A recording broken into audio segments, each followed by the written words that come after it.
So hello hello hello बच्चा party. आप सभी का बहुत बहुत स्वागत है आज की वीडियो में। तो मेरे प्यारे भाइयों और उनकी बहनों, आज जो है हम लोग पढ़ने वाले हैं और आगे की स्पेशल एंट्रीज। ये हो जाएगा आपका पार्ट 3। ठीक है, स्पेशल एंट्रीज का पार्ट 3। स्टार्ट करने से पहले मैं अपना इंट्रोडक्शन दे देता हूँ। मेरा नाम है आशुतोष भट्ट और आप देख रहे हो क्लास 11th की सीरीज, अकाउंट सीरीज, जिसमें कि मैं आपको अकाउंट्स पढ़ाता हूँ। मैं आपका भाई हूँ, बंधु हूँ, सखा हूँ, जो समझ लो यार मेरे को, है ना। ठीक है, चलो। अब इससे ज्यादा बताने का कोई मन नहीं मेरा। एनीवेज, आ तो आज सबसे पहले आज की तारीख डाल देते हैं भैया। आज है 15 मई 2025। ठीक है, चलो। आज जो सबसे पहला हम लोग पढ़ने वाले हैं, सबसे पहले पढ़ने वाले हैं, वो है bad debts. Bad debts. Bad dates क्या होते हैं? बैड डेट्स क्या होते हैं, चलो समझते हैं। दो वर्ड्स हैं, बैड और डेट्स। डेट्स का मतलब क्या होता है? उधार, है ना, उधार। बैड का मतलब क्या होता है?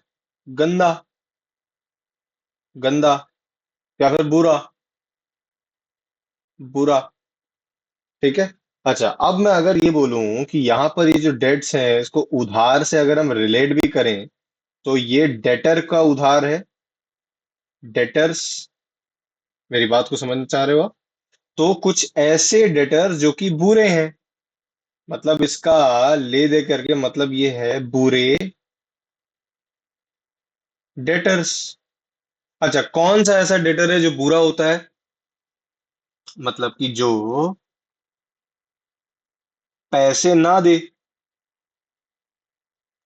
जो पैसे ना दे वो बुरा है। सिंपल सी बात है। अगर आपको पैसा नहीं मिला, अगर आपको रोकड़ा नहीं मिला, तो वो डेटर कौन है? वो बुरा है, डेटर है। उसी को बैड डेट्स कहते हैं।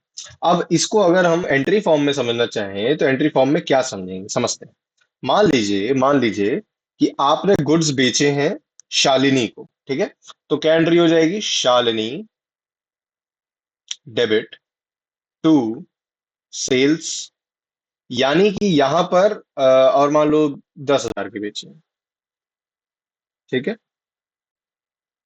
ये एक सिनेरियो बना। इस सिनेरियो के बाद आपका एक डेटर बनता है, एक डेटर बनता है जिसका नाम है शालिनी।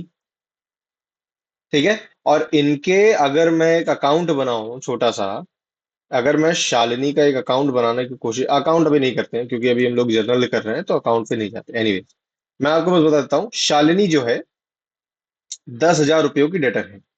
मतलब शालिनी से 10,000 रुपए लेने हैं हमको। शालिनी से 10,000 रुपए लेने हैं हमको इन फ्यूचर, क्योंकि हमने उसको 10,000 रुपए के सामान उधार पे बेचा था। बात समझ में आ रही है? अब सपोज करिए कि ये शालिनी भाग जाती है। ये भाग जाती है, मान लो ये भाग गई। अगर भाग गई तो यार ये 10,000 रुपए तो मिलेंगे नहीं। तो ये जो शालिनी है, ये हमारे लिए बैड डेट हो जाएगी। इसी को हम बैड डेट्स मानेंगे। यानी कि जब डेटर्स हमको पैसा न दें, तो हम उनको बैड डेट्स मान लेते हैं, हम उन्हीं को बैड डेट्स बोल देते हैं। ठीक। अच्छा, ऐसे सिनेरियो में क्या होगा? मान लो अगर शालिनी बैड डेट हो गई, तो हम क्या करेंगे? बैड डेट्स,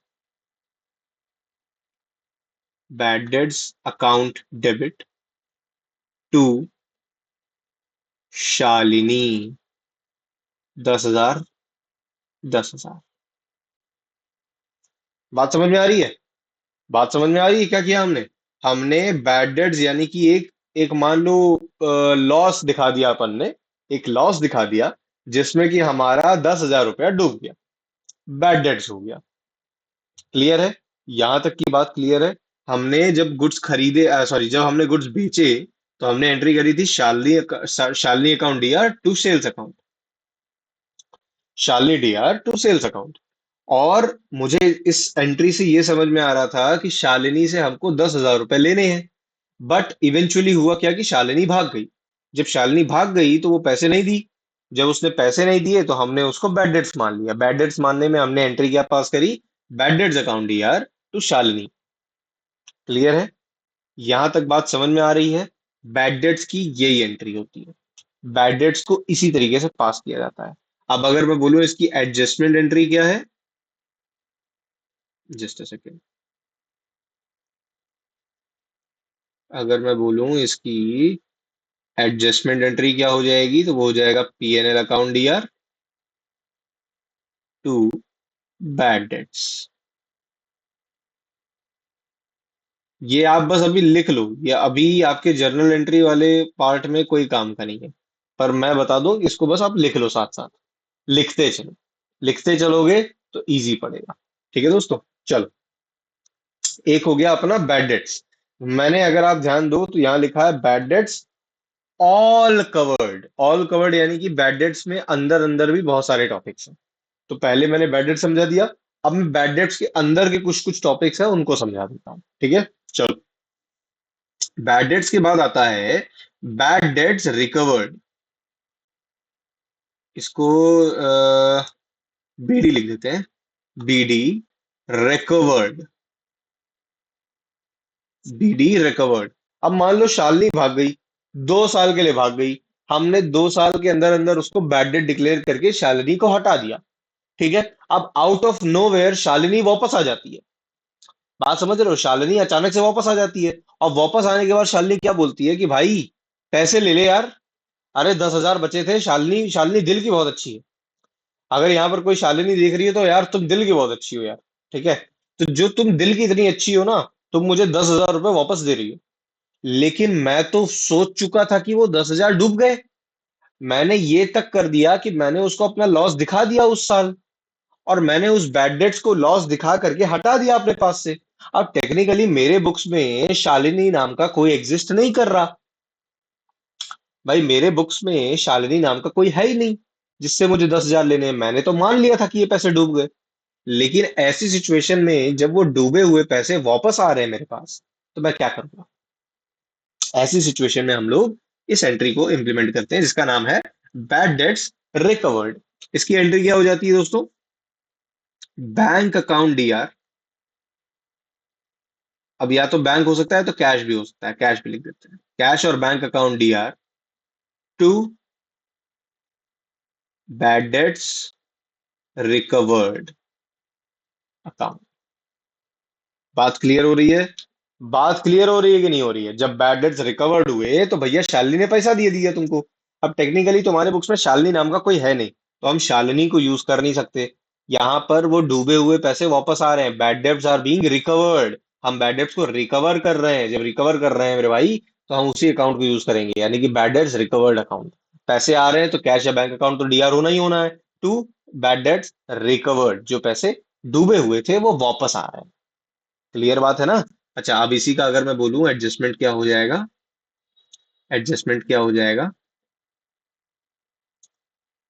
ठीक उल्टा, bad debts recovered account debit to PNL account. ठीक है, आप बस अभी ये लिखते चलो, आपको ये वाला पार्ट न भी समझ में आया तो चलेगा, बस अभी लिख लो। जहां पर भी आप इसको बना रहे हो ना, आप बस लिखते चलो, लिखते चलोगे तो जब आगे हम लोग फाइनल अकाउंट पढ़ रहे होंगे तब आपको ये सारी चीजें मदद करेंगी। ठीक है, पानी पीते रहो यार, कीप योर सेल्फ हाइड्रेटेड, बहुत जरूरी है। चलो, बैड डेट्स रिकवर्ड हो गया। अब अगला जो हम लोग पढ़ने वाले हैं वो है provision, provision for doubtful dates, doubtful debts. अब बोलो यार कि यार पहली बात तो आप ये बताओ कि ये प्रोविजन क्या बला है, फिर आप मुझे बताओ कि ये डाउटफुल डेट्स क्या बला है, और फिर बताओ कि ये पूरा एक साथ में क्या बला है। सब समझाता हूँ। प्रोविजन का मतलब होता है कि हम पहले से सोच लेते हैं कि यार हमारा इन फ्यूचर कोई कंटिजेंसी हो सकती है, कोई एक ऐसा अपकमिंग घाटा हो सकता है जिसके लिए हम पहले ही प्रोविजन लेके चलते हैं। हम पहले से ही मान के चलते हैं कि यार कुछ कुछ अनहोनी ना हो जाए, तो उसके लिए एक प्रोविजन बना देते हैं ऑलरेडी। और इसको हम बोले अनहोनी भी ना बोले, हम मान के चलते हैं कि कहीं पर हमारा पैसा लगने वाला है, तो उसके लिए हम पहले से प्रोविजन बना लेते हैं। जैसे आपकी आपके घर में आपकी मम्मियाँ होंगी, ठीक है। मम्मियाँ क्या करती हैं, जब राशन खरीदती है ना, तो हमेशा वो कुछ राशन थोड़ा सा ज्यादा खरीदती हैं। क्यों खरीदती हैं? ताकि उनके पास प्रोविजन रहे कि भाई अगले महीने अगर मान लो राशन लेने हम सेम तारीख को नहीं जा पाए, थोड़ा आगे पीछे हो गया तारीख में, कि मान लो 2 दिन लेट गए, 3 दिन लेट गए, तो वो 3 दिन के लिए वो राशन रहे घर में। तो इसी को प्रोविजन बोलते हैं। आप पहले से प्रोविजन लेकर के चलते हो कि इन फ्यूचर कहीं आपको उसकी जरूरत ना पड़े। ठीक, प्रोविजन का मतलब तो ये हो गया। अब होता है अगला डाउटफुल डेट्स। डाउटफुल डेट्स का मतलब ये कि आप अभी असमंजस में हो। अरे यार, तुम्ही को नहीं पता कि ये डेटर तुमको पैसा देगा भी कि नहीं देगा। क्लियर है? मतलब कि आप जब किसी को सामान बेचते हो, तो आप अभी कंफ्यूज्ड हो, आपको नहीं पता, आप डाउट में हो, यार ये डेटर पैसा देगा कि नहीं देगा। तो हम क्या करते हैं ना, बिजनेस में क्या होता है कि हम मान के चलते हैं कि कोई सर्टेन परसेंटेज ऑफ डेटर्स डूब जाएगा। हम मान के चलते हैं कि इतना नहीं मिलेगा। अगर नहीं मिला तो ठीक है, हमने माना था कि नहीं मिलेगा। मिल गया, उससे अच्छा कुछ हो ही नहीं सकता। मेरी बात समझ में आ रही है? तो प्रोविजन फॉर डाउटफुल डेट्स नाम का भी एक कीड़ा है हमारे पास। ठीक है, क्लियर बात हो रही है? अच्छा, अब इसकी एंट्री क्या होती है समझ लेते हैं। जब भी प्रोविजन फॉर डाउटफुल डेट्स बनाते हैं, तो जो प्रोविजन है वो इटसेल्फ एक लायबिलिटी है। जब लायबिलिटी बढ़ रही है तो हम उसको क्रेडिट करते हैं। और यहां पर क्या होगा, बस इस एंट्री को आप अभी नहीं समझ पाओगे, बट ट्राई करते हैं। PNL account debit to provision account. Provision for doubtful debts account. Provision for doubtful debts account. ठीक है बच्चा पार्टी। और इसका एक इफेक्ट और होता है, जो कि मैं यही बता देता हूं। ये बैलेंस शीट में एसेट साइड में डेटर से माइनस हो जाता है। बैलेंस शीट में एसेट साइड में डेटर से माइनस हो जाता है। वहीं पर हम दिखा देते हैं कि ये डेटर से माइनस हो गया। Provision for doubtful dates. ठीक है बच्चा पार्टी। चलो नेक्स्ट, अगला पढ़ते हैं। अगली चीज है अपनी provision for discount. Provision for discount on debtors. मतलब कि जो हमारे डेटर्स हैं, हम मान के चलते हैं कि हम उन सारे डेटर्स को कुछ ना कुछ डिस्काउंट देने वाले हैं। तो उस डिस्काउंट का भी हम प्रोविजन बना के चलते हैं कि भैया इतना परसेंट डिस्काउंट तो देना पड़ेगा। नहीं दिया तो अच्छा, दे दिया तो प्रोविजन बना हुआ था, हम सोच के चले थे कि डिस्काउंट देंगे। तो इसकी क्या एंट्री हो जाएगी बालक लोग? सेम है तुम्हारी, एग्जैक्ट सेम एंट्री है। क्या हो जाएगा? PNL account DR to provision for discount on debtor. ठीक है बच्चा बड़ी। Provision for discount on debtors. Clear बात है? सही बात है, मजेदार बात है, बहुत बढ़िया। और ये भी क्या होता है, बैलेंस शीट में एसेट साइड में, एसेट साइड में डेटर्स से माइनस हो जाता है।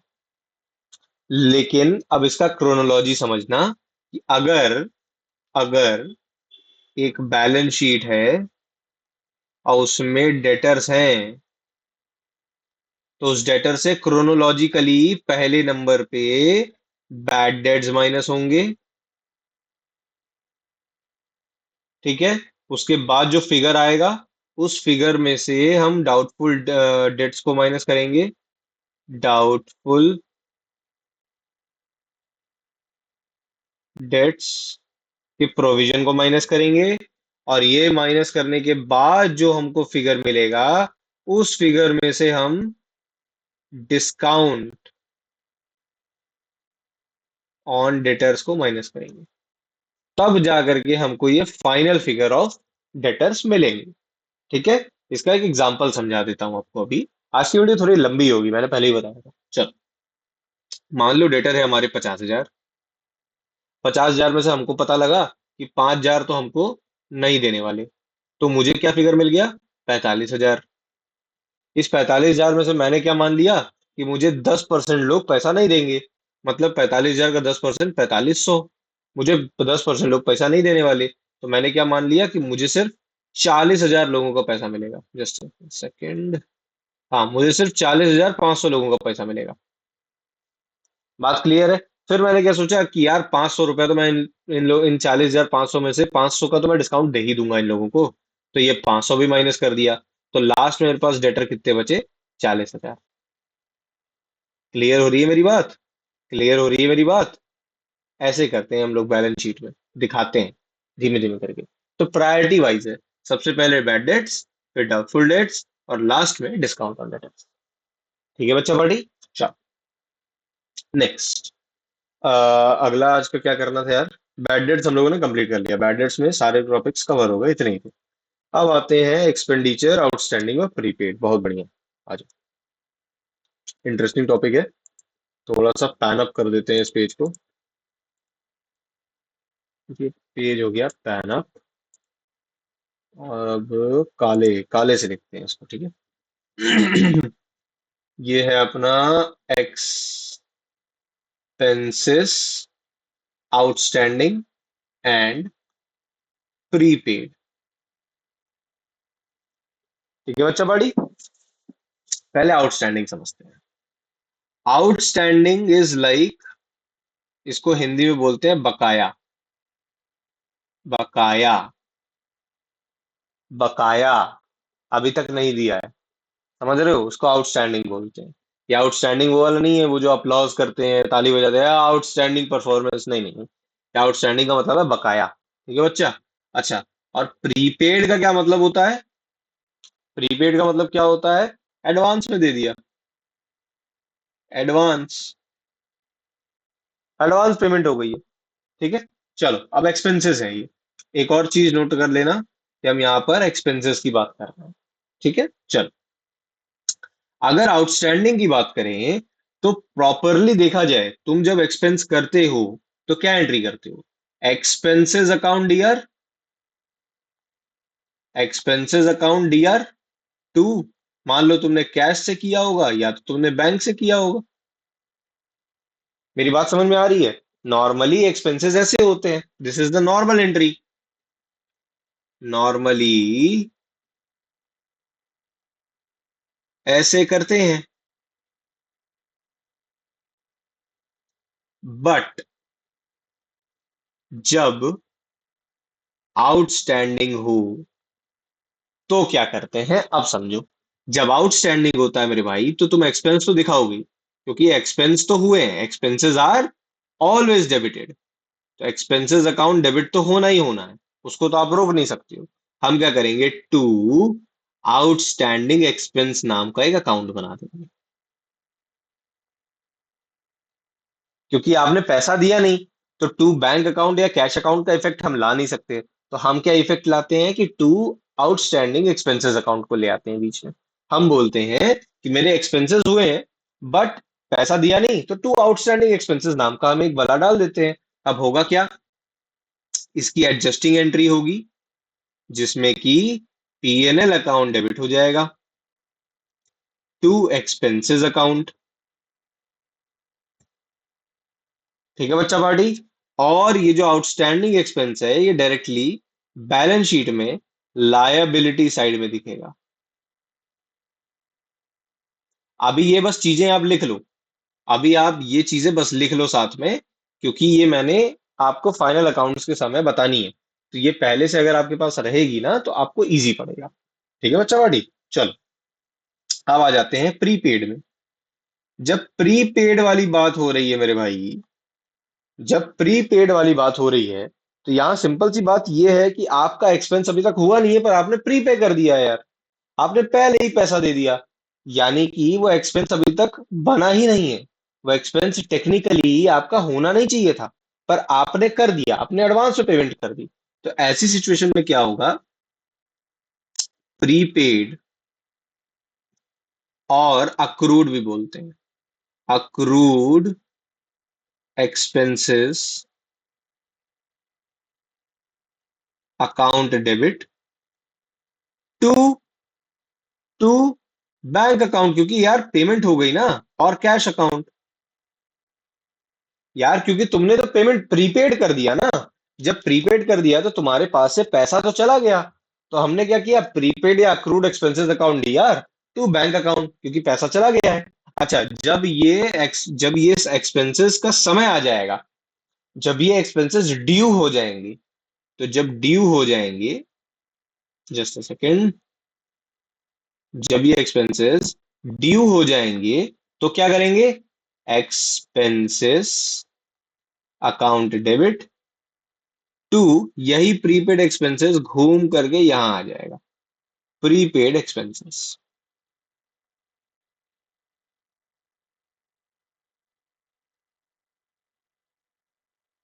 ठीक है। अच्छा, जब तक ये यहां ड्यू नहीं होगा, यानी कि इफ नॉट ड्यू, तो प्रीपेड एक्सपेंस कहां दिखेगा, ये प्रीपेड एक्सपेंस कहां दिखेगा, बैलेंस शीट के एसेट साइड पे दिखेगा। इस इंफॉर्मेशन को आप बस लिख लो अभी के लिए, ये वाली जो इंफॉर्मेशन है ना, आप बस इसको अभी लिख लो, ये आपके काम आएगी बाद में, जब हम लोग फाइनल अकाउंट पढ़ रहे होंगे। अभी फिलहाल के लिए जो हम लोग को एंट्री की जरूरत है वो ये है, प्रीपेड एक्सपेंसेस अकाउंट या टू बैंक या कैश अकाउंट। ठीक है बच्चा, चल। और आज का जो हम लोग को मेरे ख्याल से सेकेंड लास्ट टॉपिक करना है, वो है इनकम अक्रूड और अनअक्रूड। ठीक है, एक्सपेंसेस की बात करी, वैसे ही इनकम की भी बात करते हैं। आ जाओ, पैनिंग हैंड, चल बेटा ऊपर, नीले पेन पे समझाते हैं, चल। अब आते हैं बात इनकम पर, इनकम अक्रूड, मैंने ऊपर अक्रूड वर्ड यूज कर लिया क्या, यहाँ प्रीपेड ही रहने दो यार, ये अक्रूड एक्सपेंस नहीं होता है, sorry, this has to be prepaid only, prepaid. ठीक है, चल। अब आ जाते हैं इनकम अक्रूड और अनअक्रूड। अक्रूड का मतलब ये है कि कमा ली है, ये साला ये पेन थोड़ा ज्यादा ही स्मूथ है। एनीवेज, कमा ली है, कमा ली है, बट रिसीव नहीं हुई है, रिसीव नहीं हुई है। रिसीव मतलब पैसा, पैसा नहीं मिला है। हमने कमा लिया है पर मुझे पैसा नहीं मिला है अभी तक, उसका मतलब होता है इनकम अक्रूड, ये होता है इनकम अक्रूड। अब मैं बात करता हूं अनअक्रूड की, अनअक्रूड की। अनअक्रूड का मतलब होता है कि पैसा मिल गया, पैसा मिल गया,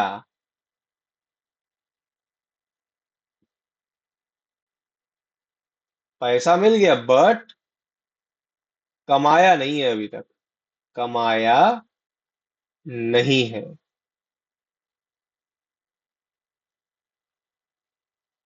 ठीक है, पैसा मिल गया है बट कमाया नहीं है अभी तक। मतलब इनकम अक्रूड का ये होता है कि आपको वो इनकम अभी तक पैसे के फॉर्म में नहीं मिली, पर आपने कमा जरूर ली है। और अनअक्रूड का मतलब होता है कि वो आपको मिल गया है पैसा, बट आपने उसको अभी तक कमाया नहीं।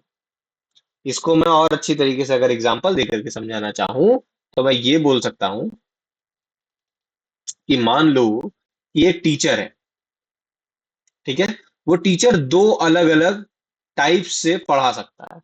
या तो वो एडवांस फीस ले लेगा, ठीक है, या तो वो पोस्ट पेड फीस लेगा। अब जैसे मान लो कि वो महीने की 1 तारीख को फीस ले ले, महीने के 1 तारीख को, और नीचे क्या है, वो महीने की लास्ट तारीख को फीस ले रहा है, महीने की लास्ट डेट को। यानी पहले वाले केस में वो फीस पहले ले ले रहा है एडवांस में, बट उस फीस लेने के बाद फिर वो पढ़ाता है 1 महीना। ठीक है। दूसरा सिनेरियो है कि वो पूरा पढ़ा लेता है, बट पढ़ाने के बाद उसको महीने के लास्ट में फीस मिलती है। तो टीचर के पर्सपेक्टिव से बात हो रही है। पर्सपेक्टिव टीचर का है। ठीक है बच्चा। तो टीचर के लिए तो ये इनकम है। टीचर के लिए तो फीस इनकम है। जब वो इनकम है और वो एडवांस बेसिस पर काम कर रहा है, यानी उसने पैसा ले लिया है, तो ये वाला पैसा अनअक्रूड कहलाएगा, और ये वाला पैसा अक्रूड कहलाएगा। कि भाई इसने कमा लिया और महीने के लास्ट डेट तक इसको पैसा नहीं मिलेगा, तो वो महीने भर वो पैसा अक्रू होता जाएगा, जुड़ता जाएगा, जुड़ता जाएगा, और महीने के लास्ट डेट में मिल जाएगा। पहले केस में उसको एडवांस में पैसा मिल गया, पर उसने अभी तक कमाया नहीं है। कमाएगा कब? वो जब वो पूरा महीना पढ़ा देगा। जब वो पूरा महीना पढ़ा देगा तब वो पैसा कमा लेगा, और फाइनली उस पैसे को वो बोल सकता है कि हाँ मैंने इनकम अर्न कर ली। ठीक।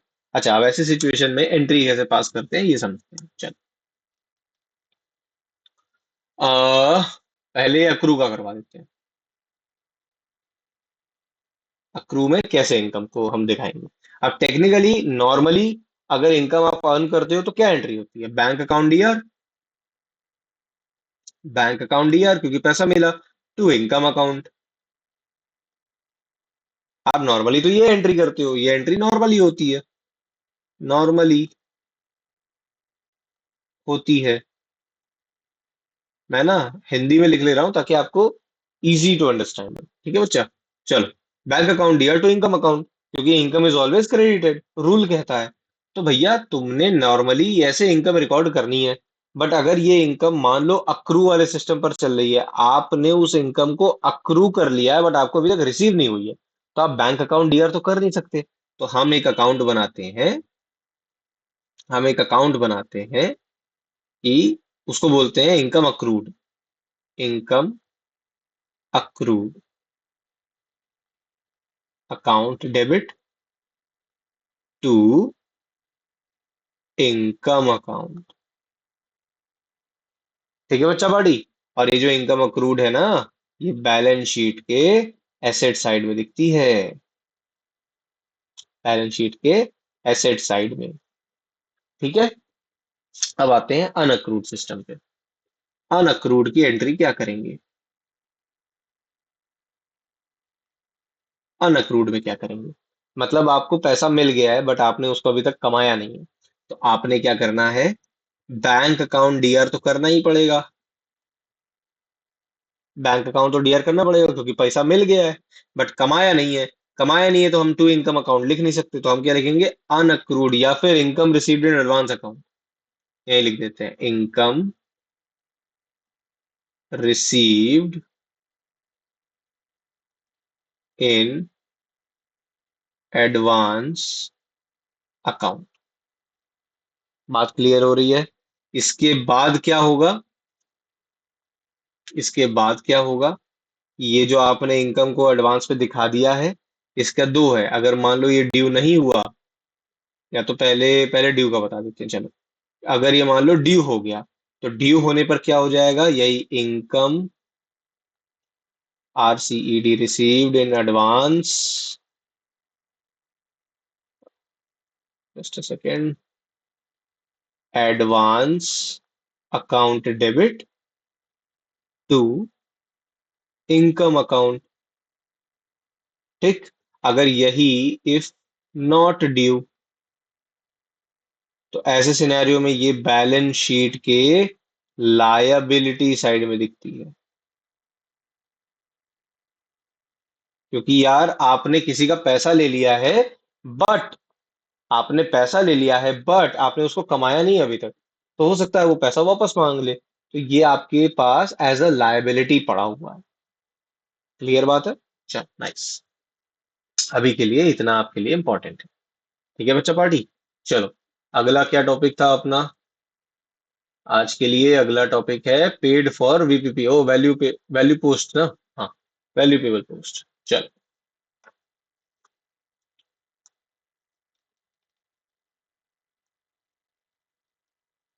अभी अगला टॉपिक है वैल्यूपेबल पोस्ट, VPP।